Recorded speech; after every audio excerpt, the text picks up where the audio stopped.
Quero saudar a igreja com a graça e a paz do nosso Senhor e Salvador Jesus e também convidá-los para que abram a palavra de Deus lá em Eclesiastes, capítulo 1.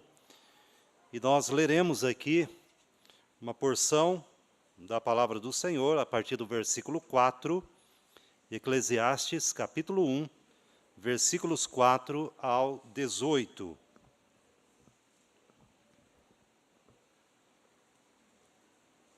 Eclesiastes, capítulo 1, versículos 4 ao 18. Nós iniciamos aqui pregações, então, expositiva nesse texto, do livro de Eclesiastes, e hoje nós veremos, então, esse texto da palavra do Senhor que nos diz assim: Geração vai e geração vem, mas a terra permanece para sempre.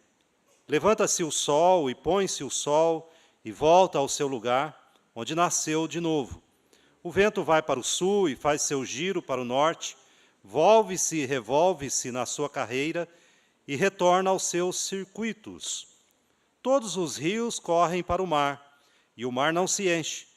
Ao lugar para onde correm os rios, para lá tornam eles a correr. Todas as coisas são canseiras tais que ninguém as pode exprimir.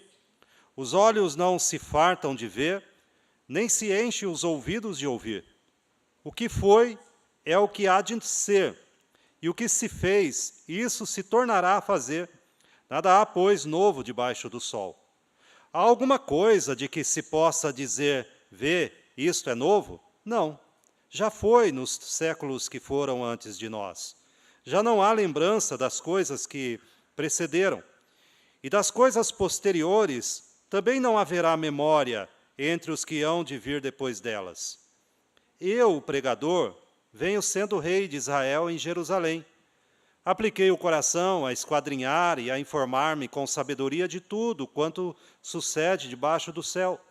Este enfadonho trabalho impôs Deus aos filhos dos homens para nele os afligir. Atentei para todas as obras que se fazem debaixo do sol, e eis que tudo era vaidade e correr atrás do vento. Aquilo que é torto não se pode endireitar, e o que falta não se pode calcular. Disse comigo, eis que me engrandeci e sobrepujei em sabedoria a todos os que antes de mim existiram em Jerusalém. Com efeito, o meu coração tem tido larga experiência da sabedoria e do conhecimento.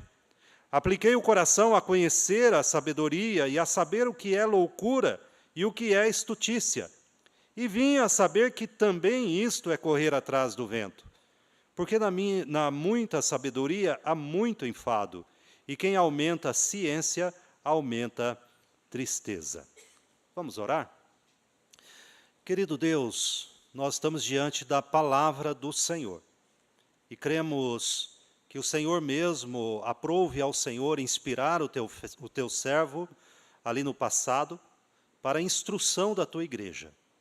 E pedimos que o mesmo Espírito que atuou na escrita deste texto, agora, Pai, nós clamamos que Ele atue também em nossos corações para a compreensão desta escrita. Sê conosco, Pai, nos alimente a nossa alma, alimente o nosso coração com a palavra do Senhor. E é em nome de Jesus que pedimos. Amém. Amém. Irmãos, quando nós pensamos na vida de uma forma um tanto quanto fria, nós podemos concluir que a semana de trabalho se inicia toda segunda-feira e ela se estende, então, até a sexta ou sábado, depende, para iniciar novamente na próxima semana, no mesmo ciclo, da mesma forma, semana após semana, mês após mês, e você faz o seu trabalho, e de repente você tem que fazer tudo de novo, e aqui quem cuida de casa, né, que faz a limpeza da casa, a faxina, a louça da pia e a comida, pode ver que você faz isso e amanhã tem que fazer tudo de novo. E depois tem que fazer tudo de novo, num ciclo interminável, e parece que isto não tem fim. E, de fato, é exatamente esta ideia que o texto nos dá aqui. de que uma mesmice daquilo que se tem que fazer dia após dia, e esta é exatamente a frustração que Salomão, nós já partimos aqui no sermão passado, e assumimos aqui que Salomão escreve esse texto, e ele, então, tem uma frustração em relação a isso. Ao observar essa dinâmica da vida, esse ciclo da vida, você tem que repetir, e se você tem algum progresso na vida, finalmente você vai morrer, e os outros que vêm depois de você terá que fazer tudo de novo, começar do zero, num ciclo interminável, então, da vida. E ele expressa essa frustração aqui no versículo 2, quando ele diz assim, vaidade de vaidade, diz o pregador, vaidade de vaidade, tudo é vaidade. Ou seja, ele está expressando aqui a sua profunda frustração com a vida debaixo do céu, ou debaixo do sol. Ele usa essas duas expressões aqui no seu livro, para falar exatamente como é o ciclo da vida após a queda. Então é exatamente isso, nada chegará finalmente num progresso, nada terá finalmente um progresso por si mesmo, um fim desejável. A vida será então essa frustração constante. Então Salomão refletiu sobre essas coisas, essas questões, ele coloca aqui no final do capítulo 1, e ele chega a 3 conclusões debaixo do céu. Ele fala, olha, debaixo do céu, nada muda. Ele vai falar sobre isso. Dos versículos 4 ao 7, ele vai dizer, nada muda.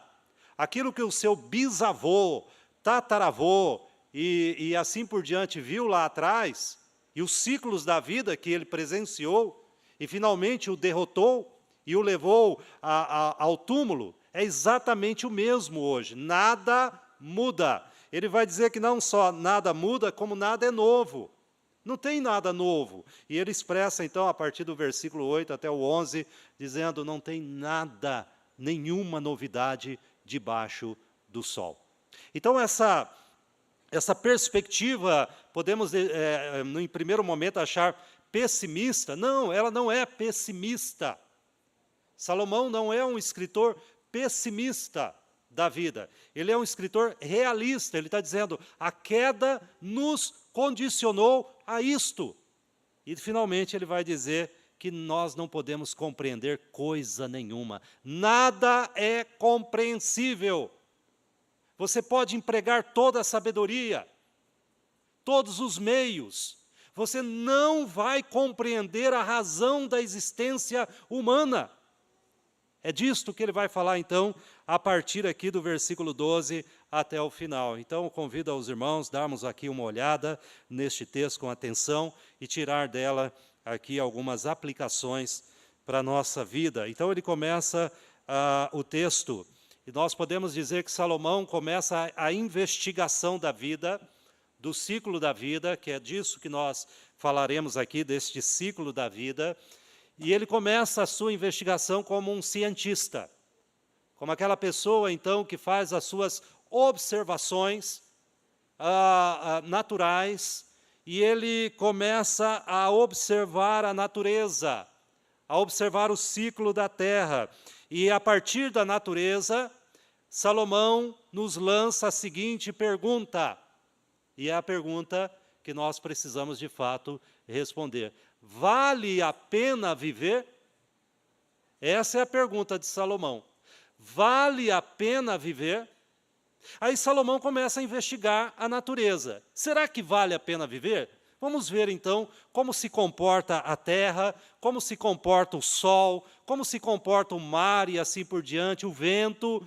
Será que eles têm algum progresso na sua existência? Podemos imitá-lo de alguma forma? Podemos olhar para estes elementos observáveis da terra e dizer, vale a pena viver? Porque esses elementos fazem um ciclo com progresso. E ele vai concluir, não. Veja que ele vai dizer a respeito da terra, e ele diz assim, geração vai e geração vem, mas a terra permanece para sempre. A terra é inalterada. Veja, meus irmãos, quando nós olhamos, então, nessa perspectiva, Salomão observa isso como um cientista. Ele dá uma olhada nas gerações passadas, né, no ciclo da Terra, melhor dizendo, e ele vai dizer que indivíduos, famílias, vêm e vão, hoje tem um grande nome, talvez construiu até um império, e você observa então aquela ascensão. Talvez nós possamos lembrar de alguns políticos, nós possamos lembrar de alguns empresários que se deram muito bem, famílias de renome, e Salomão diz, olha, eles passam, a geração vai, a geração vem, eles passam. E olhamos a terra e ela permanece inalterada, como se eles não tivessem existido. A terra os engolirão e os transformarão em pó, como se eles não tivessem passado por ali.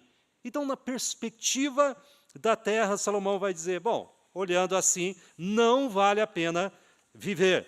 Mas ele olha também a questão do sol. Veja aí o versículo 5 do texto. Levanta-se o sol e põe-se o sol, e volta ao seu lugar onde nasce de novo. Bom, passamos aqui do ciclo, né, de nascimento e morte na terra para o ciclo de dia e noite no céu. Bom, se a terra engole todo mundo e vale a pena viver? Bom, não, no final todos voltarão para o mesmo lugar, pó.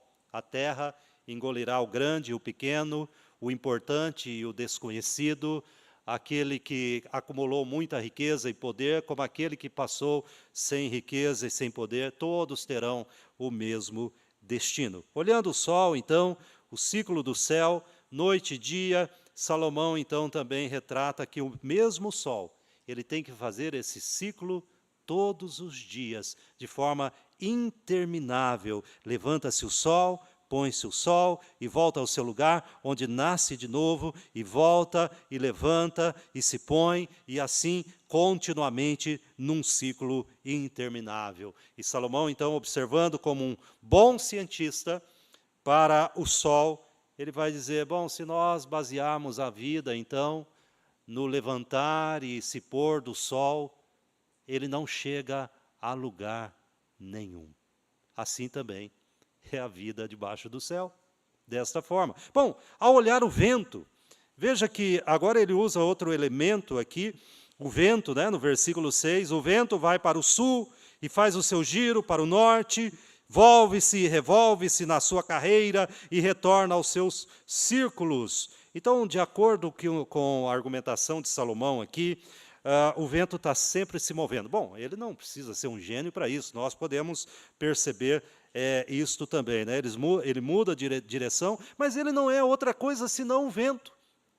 Revolvendo-se, envolvendo-se, indo para o sul e para o norte, sem chegar a um objetivo maior do que este, ele está condicionado também a fazer o mesmo circuito. Finalmente, Salomão vai dizer, bom, o vento também não nos dá muita esperança, e nem muita perspectiva de uma vida, se vale a pena viver. E, finalmente, ele cita o mar. Veja aí o versículo 7. Ele diz o seguinte, todos os rios correm para o mar, e o mar não se enche.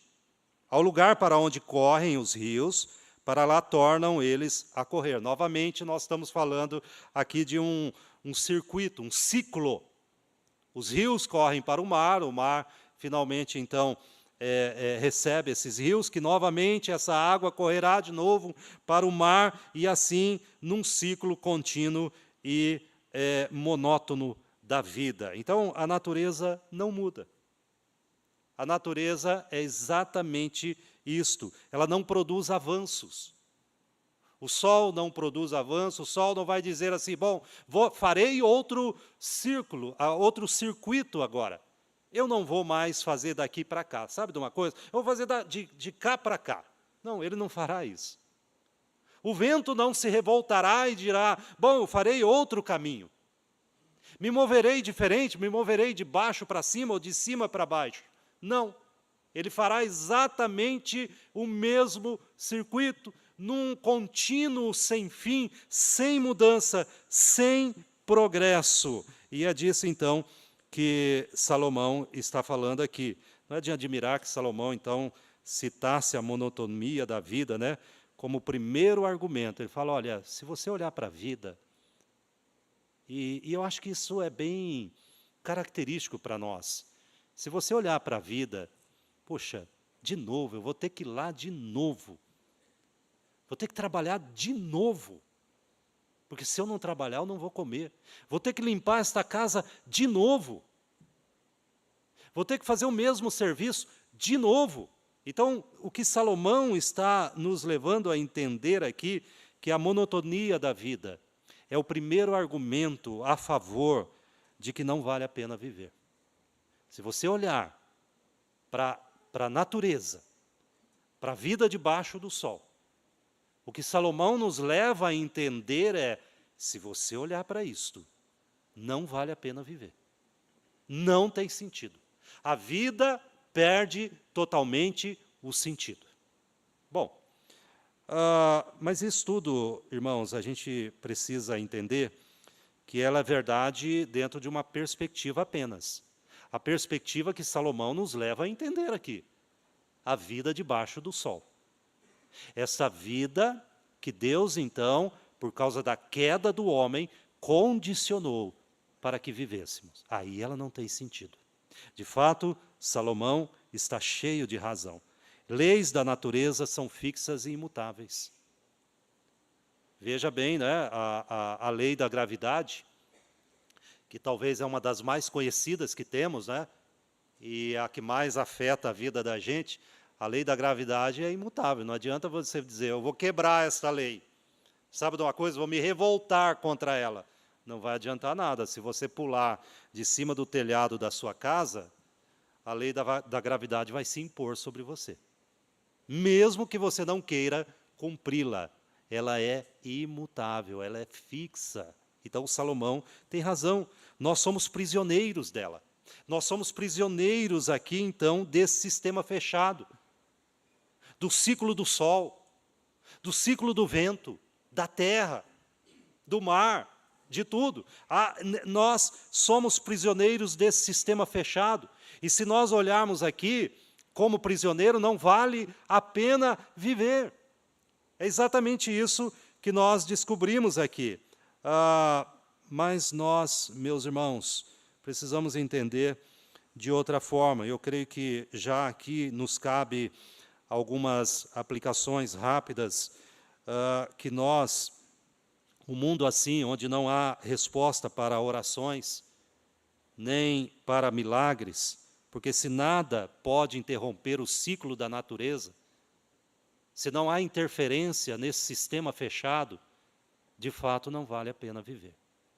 Se nós, de fato, somos prisioneiros desta imutabilidade da natureza, de fato, não vale a pena viver. Mas quando nós olhamos a palavra do Senhor, Deus quebra a lei da natureza. Observe isso. Deus penetra neste sistema fechado. E Salomão vai nos orientar acerca disso mais para frente. É Deus que faz com que esta escravidão das leis da natureza não seja agora determinante para a nossa vida. Deus adentra isto, porque Ele é o Criador disto. E quando Ele ouve as nossas orações, Ele opera em nosso favor. Nós não podemos nos esquecer disto. E Ele demonstrou isso quando deteve o sol, para que Josué, então, terminasse uma batalha importante. Obviamente que o autor lá, em Josué, ele fala da perspectiva daqui para cima, não é que o sol parou, nós sabemos que quem circula em torno do sol é a terra, mas na perspectiva do escritor, Deus deteve o sol. E Deus fez com que o sol retrocedesse ali com Ezequias. Novamente, nós percebemos Deus agindo de uma forma sobrenatural, intervindo na natureza, para nos mostrar o quê? Que a natureza é dele. Apesar de que homens sem Deus possam olhar para esta natureza e ver um ciclo interminável de que nada muda, Deus está dizendo com isso que Ele age sim na natureza que ele criou. Para Deus, ela não é um sistema fechado. Deus abriu o Mar Vermelho. Deus abriu o Rio Jordão para que Israel passasse a pés enxutos, mostrando o seu poder. Ele reteve as chuvas para Elias e fez com que elas caíssem novamente para mostrar o seu poder. Deus, em Cristo, acalmou os ventos naquela tempestade no mar para que seus discípulos, então, entendessem que Ele comanda a natureza. E, finalmente, no futuro, Apocalipse capítulo 6, diz que Deus usará as forças da natureza, que Ele criou, para trazer terror e julgamento sobre os povos da terra. Nós, então, não somos prisioneiros. Você que crê em Cristo Jesus, quando nós vemos aqui Salomão dizendo, nada muda, e nós nos sentimos prisioneiros, nós não somos prisioneiros da natureza, nós somos peregrinos. É isso que a Bíblia nos chama. Quem está sem Cristo, de fato, é prisioneiro. Mas nós somos peregrinos, entendendo que a nossa caminhada, a nossa jornada aqui, não nos faz prisioneiros, mas nos faz esperançosos de que um dia o Senhor, então, redimirá toda a sua criação. Bom, se Salomão nos diz aqui, até o versículo 7, que nada muda, a partir do versículo 8, indo até o 11, ele vai dizer que na perspectiva debaixo do céu, nada é novo. Nada é novo. Observem, quando Salomão diz assim, versículo 8, todas as coisas são canseiras, tais que ninguém as pode exprimir. Os olhos não se fartam de ver, nem se enchem os ouvidos de ouvir. O que foi é o que há de ser, e o que se fez, isso se tornará a fazer. Nada há, pois, novo debaixo do sol. E ele trará, então, essa ideia até o 11, quando no 10 ele diz, há alguma coisa de que se possa dizer, vê, isto é novo? Não, não. Já foi nos séculos que foram antes de nós. Interessante isso, Salomão, se nada muda, então é razoável concluir que no mundo, nada que tem no mundo é novo. Se por um lado, Salomão observa a perspectiva da vida como um cientista, aquilo o faz como um historiador, na sua sabedoria, na sua inteligência. Ele observa o mundo como um cientista, agora ele observa a história. Ele observa a história, ele olha para o passado, olha, vê o que já foi. Ele faz uma projeção do futuro para ler o presente, como um historiador. Não tem nada novo. É a conclusão deste sábio.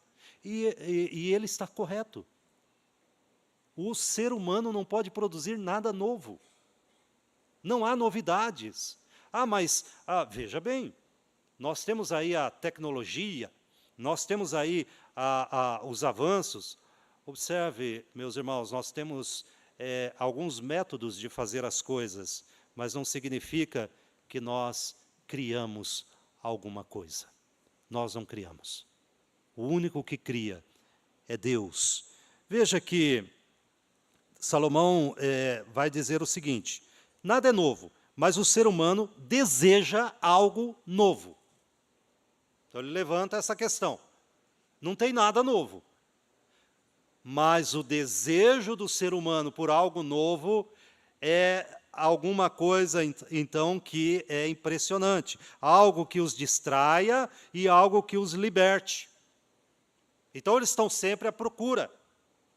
Então, o que nós vamos descobrir, veja aí o versículo 8. Todas as coisas são canseiras, tais, que ninguém as pode exprimir. Os olhos não se fartam de ver, e nem se enchem os ouvidos de ouvir. A gente pode lembrar, lá em Atos 17, né, quando Paulo está ali na Grécia, e ele então está ali em Atenas, e fala que os atenienses se ocupavam, o versículo 21 vai dizer que eles se ocupavam numa coisa, de dizer ou ouvir as últimas novidades. Em outras palavras, vamos ser sinceros, né? Os atenienses eram uns belos de uns fofoqueiros, gostava de um mexerico, mas quem não gosta? Né? Então essas novidades, conta o que você tem de novo. Essa é a grande questão que Salomão coloca aqui. O ser humano não se cansa de buscar novidades. E por que ele quer novidade? Primeiro, ele quer distração. Visto que a Terra é um ciclo que não muda, vamos ver o nascer do sol? Paz, eu tenho tantos anos, eu já vi muitos nascer do sol. Então vamos ver o pôr do sol? Olha, não é novidade para mim. E você pode dizer, bom, seria uma novidade se eu visse esse pôr do sol sentado lá em alguma mesinha em Paris, né? Ou em algum lugar seria novidade, mas finalmente não será mais. Não será mais. Então as pessoas procuram algo para se distrair, na natureza, né? Ou na história. Ou elas também procuram, não ou, mas também procuram algo que as liberte. Elas querem libertação. Mas veja, as pessoas, como os atenienses, continuarão insatisfeitas com a vida e dispostos a fazerem qualquer coisa para encontrar libertação. Bom, aí alguns vão para algumas direções que nós não trataremos aqui. Bom, se Salomão vai dizer que o ser humano deseja algo novo, ele explica isso no versículo 8, mas elas acabam não encontrando, não há algo que de fato as liberte. E por quê? Por que as pessoas não encontram algo olhando para a natureza, olhando para a história, olhando para as experiências das pessoas, daquilo que foi inventado, daquilo que foi dito, daquilo que foi feito, e etc, etc, etc. Por que elas não encontram libertação? Salomão explica. Há uma explicação de Salomão. Se você virar uma página aqui e chegar ao capítulo 3, Salomão diz algo importante para nós, por que o ser humano não consegue encontrar, mesmo nas melhores novidades, saiu o iPhone, acho que está no 16 já, se eu não me engano, né? Saiu tal, aquela fila, aquela correria, as pessoas vão comprar na ânsia, na perspectiva de que aquilo traga algum sentido para a sua vida. Agora saiu essa tecnologia, bom, se eu conseguir essa tecnologia, quem sabe então a minha vida terá mais sentido, se eu fizer isso, se eu ganhar 1 milhão, se eu ter aquilo e outro. Por que elas não encontram verdadeiramente satisfação? Salomão explica, e nós já sabemos a lição.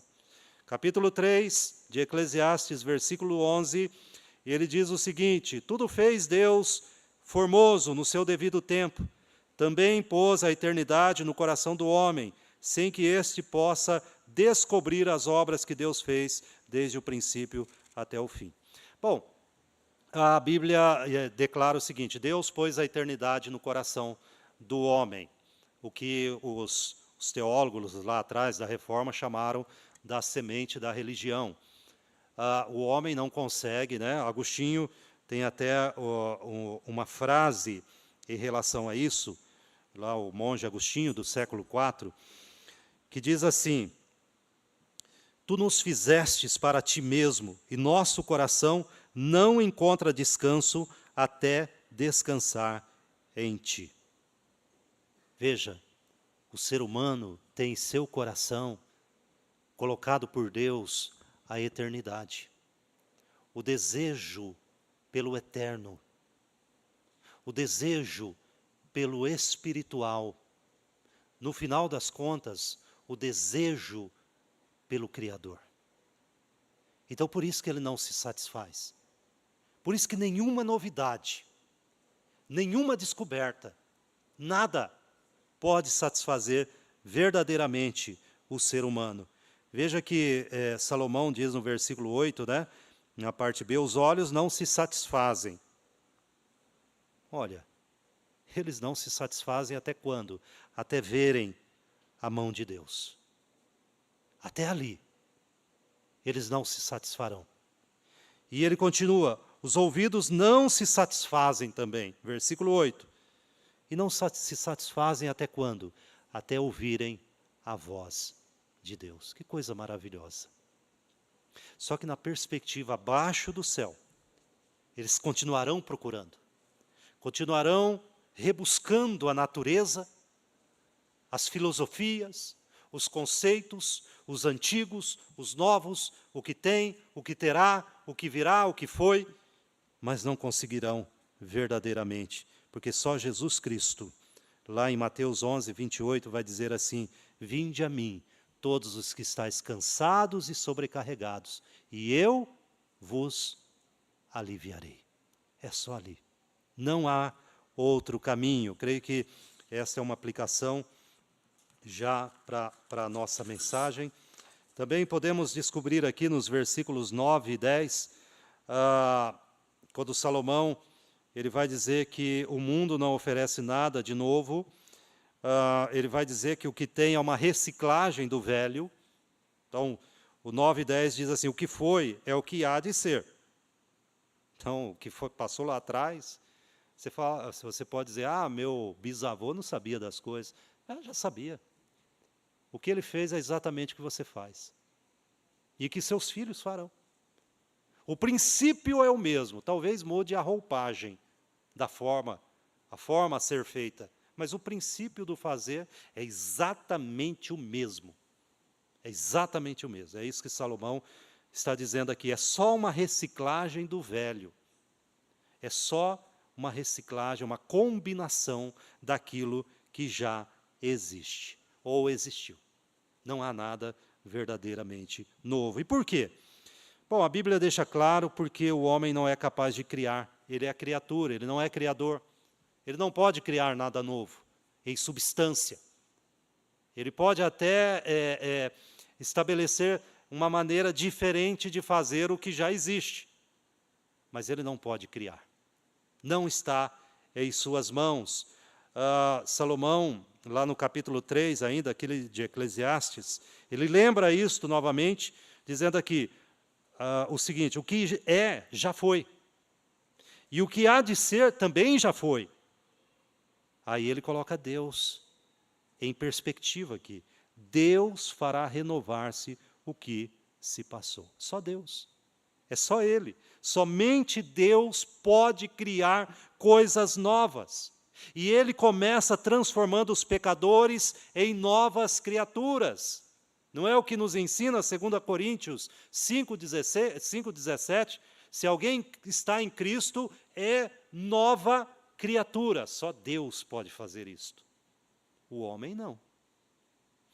Eu passei agora por uma reciclagem intelectual, agora sou uma nova pessoa, eu fiz uma terapia profunda, agora sou uma nova pessoa. Não, você só foi reciclado.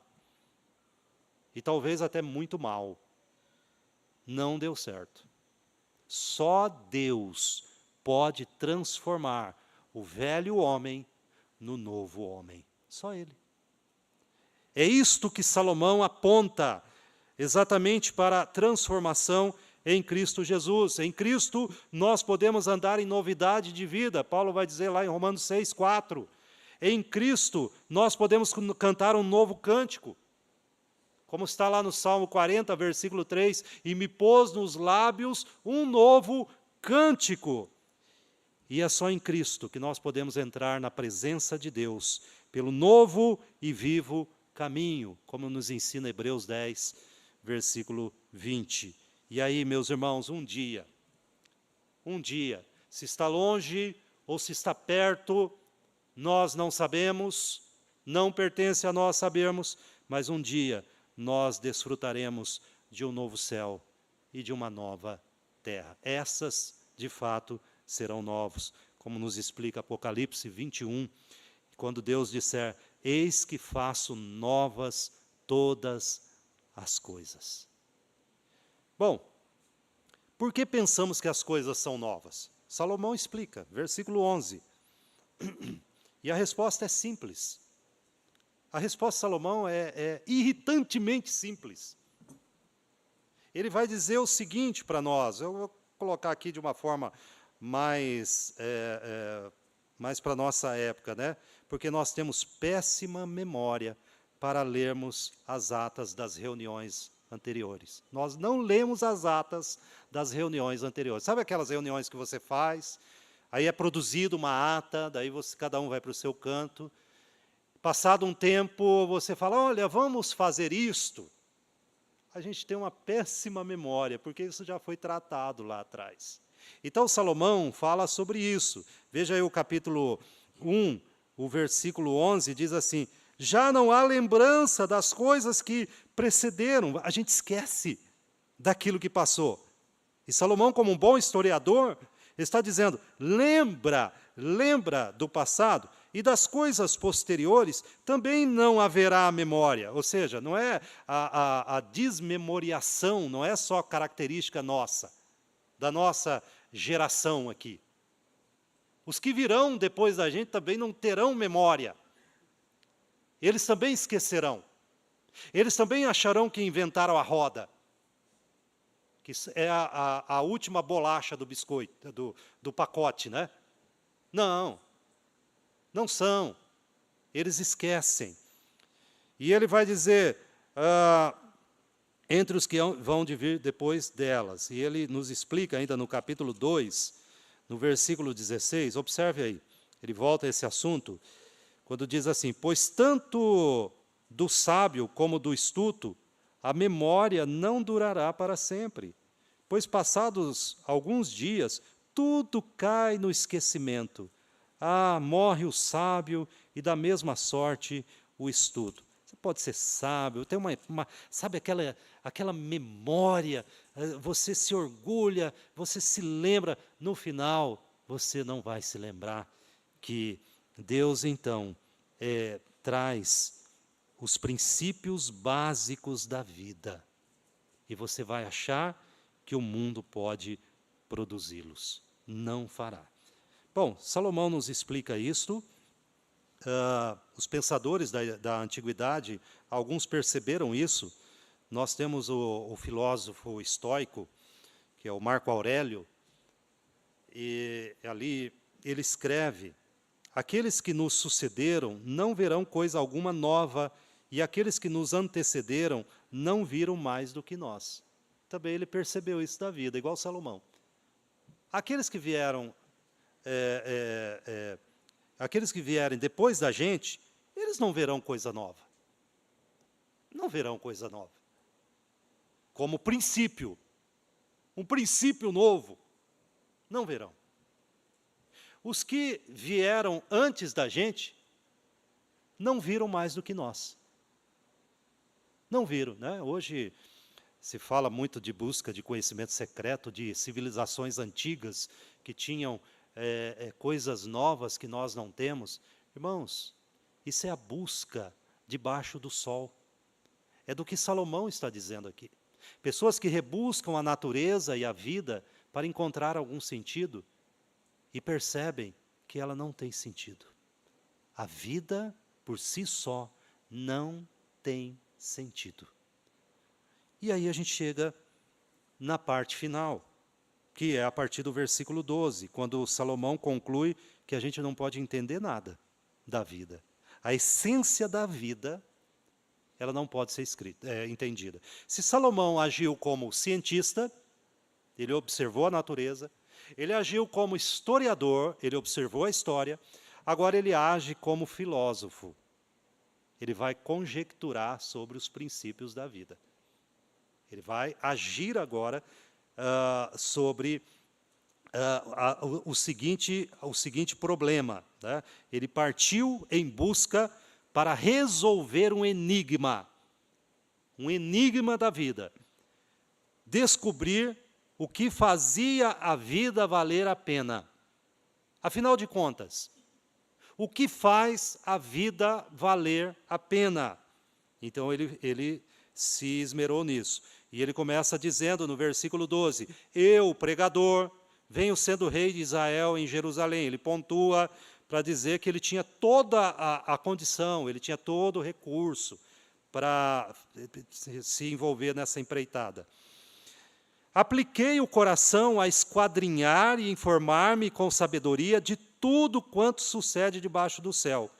Este enfadonho trabalho impôs Deus aos filhos dos homens para nele os afligir. Então Salomão está dizendo, a primeira coisa que eu percebi é o seguinte, Deus encerrou todo mundo nessa condição. E aí a gente sabe que isso é a queda.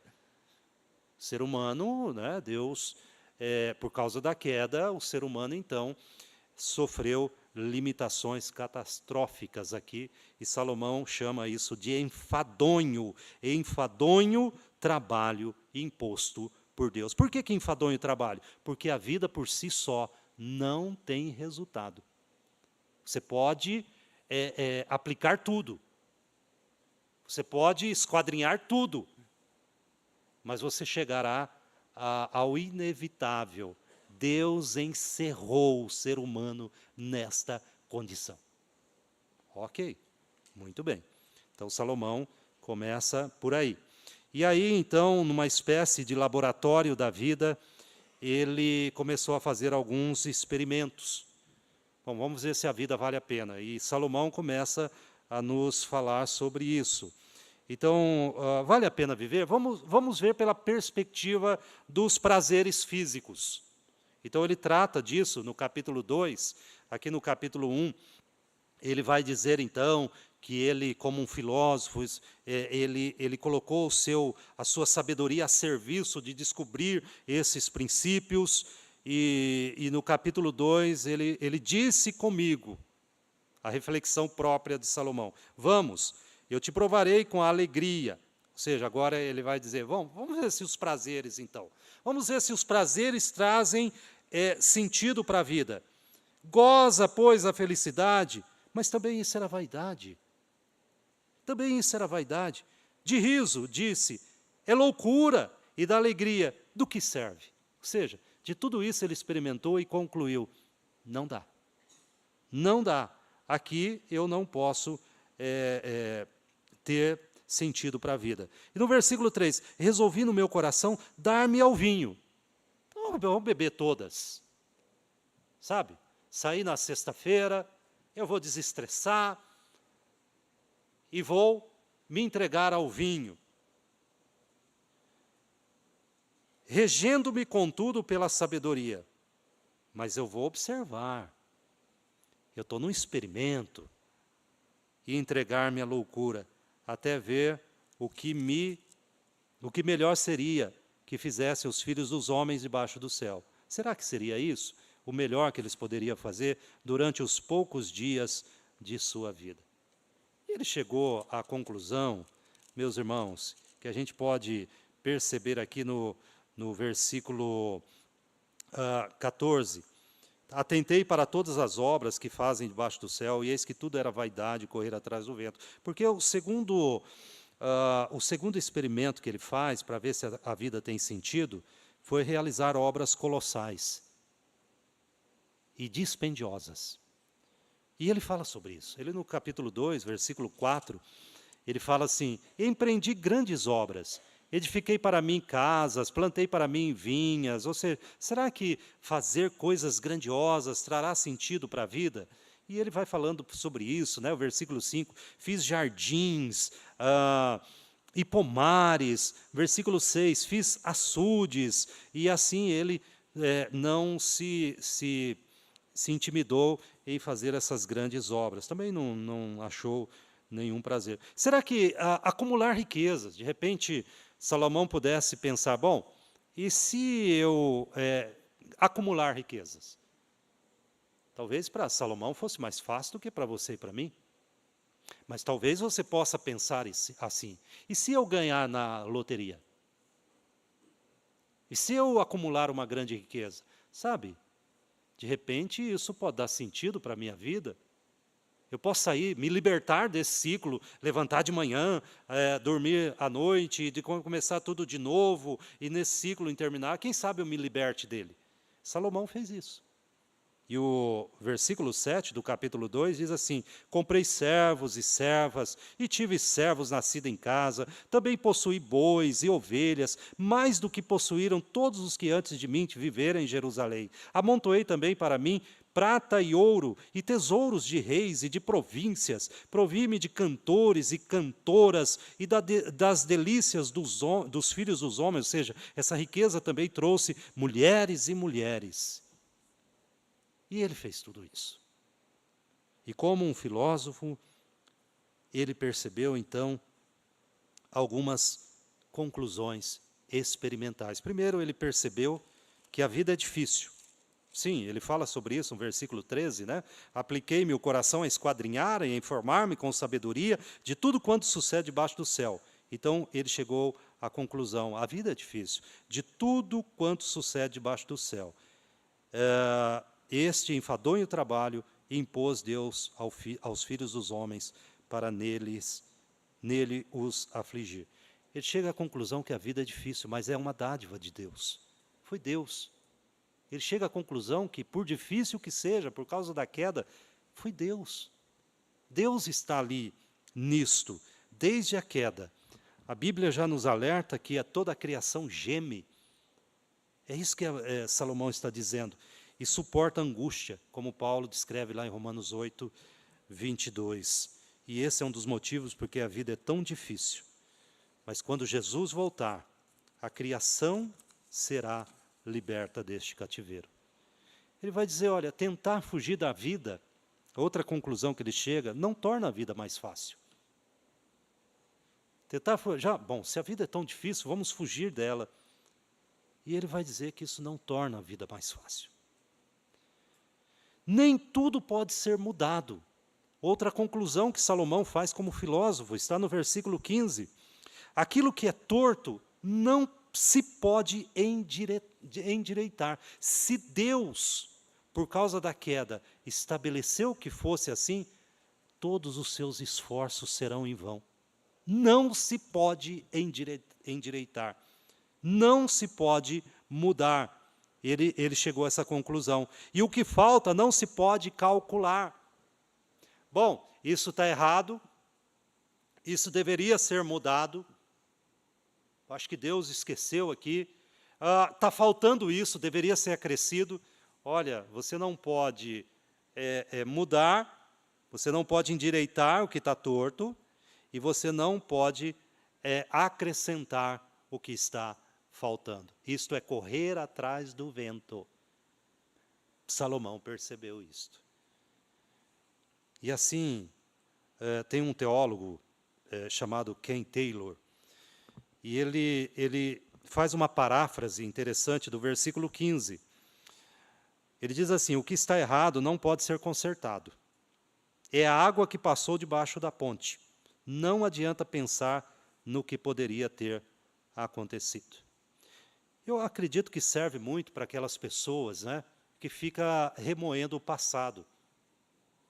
De alguma coisa que foi feita no passado, e ela não consegue mais se libertar daquilo. E ela remói, e remói, e de alguma forma, mesmo que inconscientemente, ela quer consertar aquilo. Mas ela não pode. Ela não pode, ela não mudará o passado. Mas Deus pode mudar a maneira que o passado afeta o presente.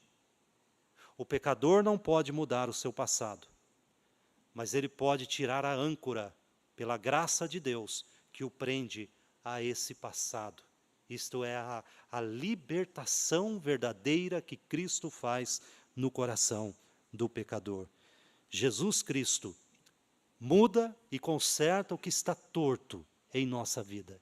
E Jesus Cristo acrescenta o que falta à nossa existência. É isto que ele faz. Salomão também, ele vai trazer a questão da sabedoria e a experiência. Irmãos, uma coisa que a gente tem que aprender é que inteligência, sabedoria, estudo, tudo isso são coisas boas. E a Bíblia fala que isso é bom. Mas Salomão percebeu uma coisa interessante, Tudo isso, veja aí os versículos 16 em diante, tudo isto não resolve problema algum existencial. Ele chegou a essa conclusão.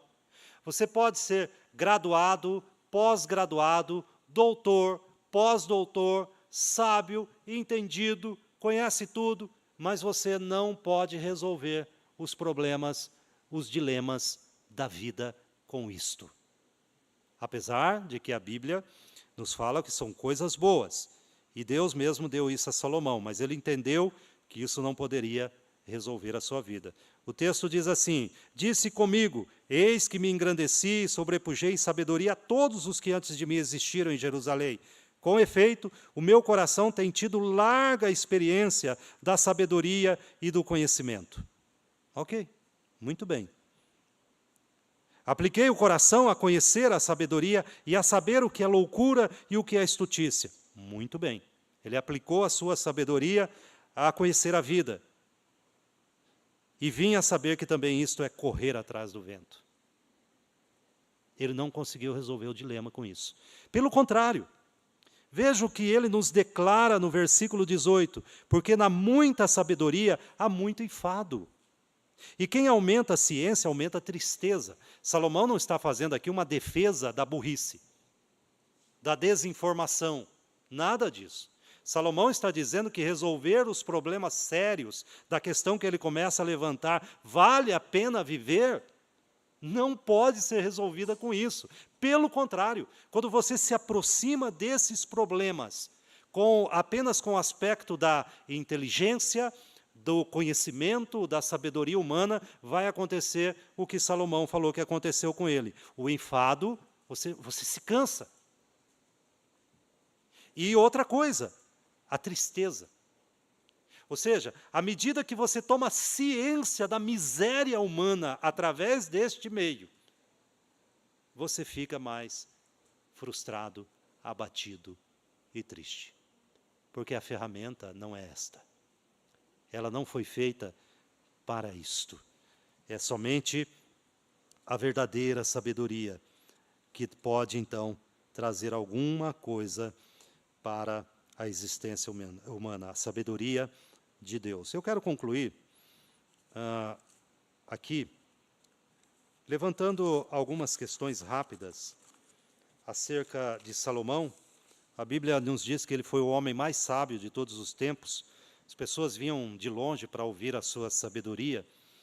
Também diz que ele era rico, muito rico, inclusive tendo uma riqueza incalculável, e ele possuía recursos para fazer praticamente tudo o que a sua imaginação mandasse. Também a Bíblia fala que ele foi em busca de respostas, e chegou até a experimentar a loucura e a estutícia, ou seja, o absurdo, o oposto da sabedoria. Nada era difícil para ele. Mas essas vantagens não permitiram que Salomão encontrasse o que ele buscava. Na verdade, a sua sabedoria só aumentou as suas dificuldades da vida e aumentou a sua aflição e a sua tristeza. Irmãos, eu quero aplicar esse texto de duas formas. Me permitam aqui apenas pensar rapidamente com os irmãos duas questões. Primeiro, eu creio que esse texto nos lembra da queda e da nossa incapacidade diante da vida. Então, esse texto nos fala que você não pode, não tem como buscar solução em qualquer outra coisa.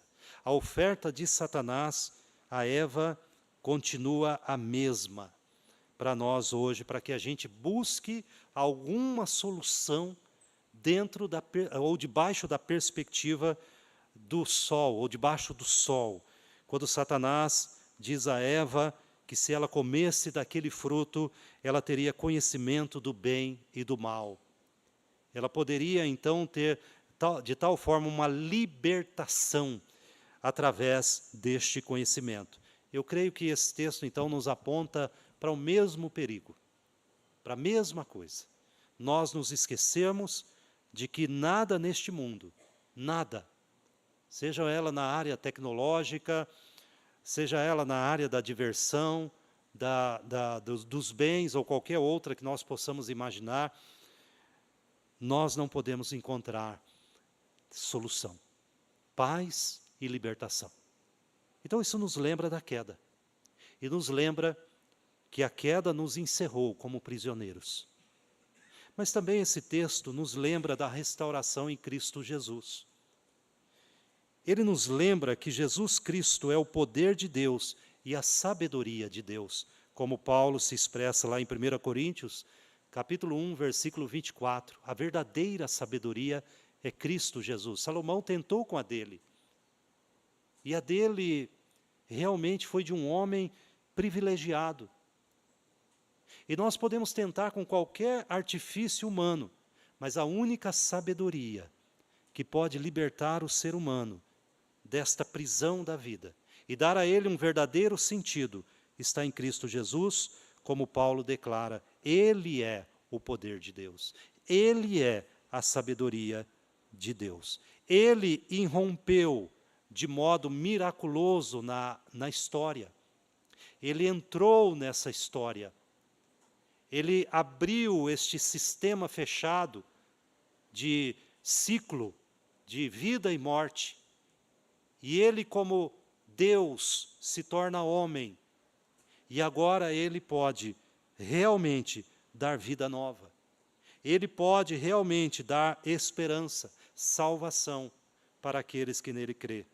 Então, eu concluo que se, porventura, você como crente, ou talvez você entrou aqui e ainda não tem uma convicção clara em Cristo Jesus, quem sabe você tem andado em círculos, como Salomão descreve aqui. Você tem olhado apenas para esta vida, e os círculos sem sentido e sem fim. Talvez você tenha buscado libertação desse ciclo em coisas deste mundo. Eu quero dizer a você que o único que pode trazer transformação, libertação e vida em abundância é Jesus Cristo, o poder de Deus e a sabedoria de Deus. Vamos orar?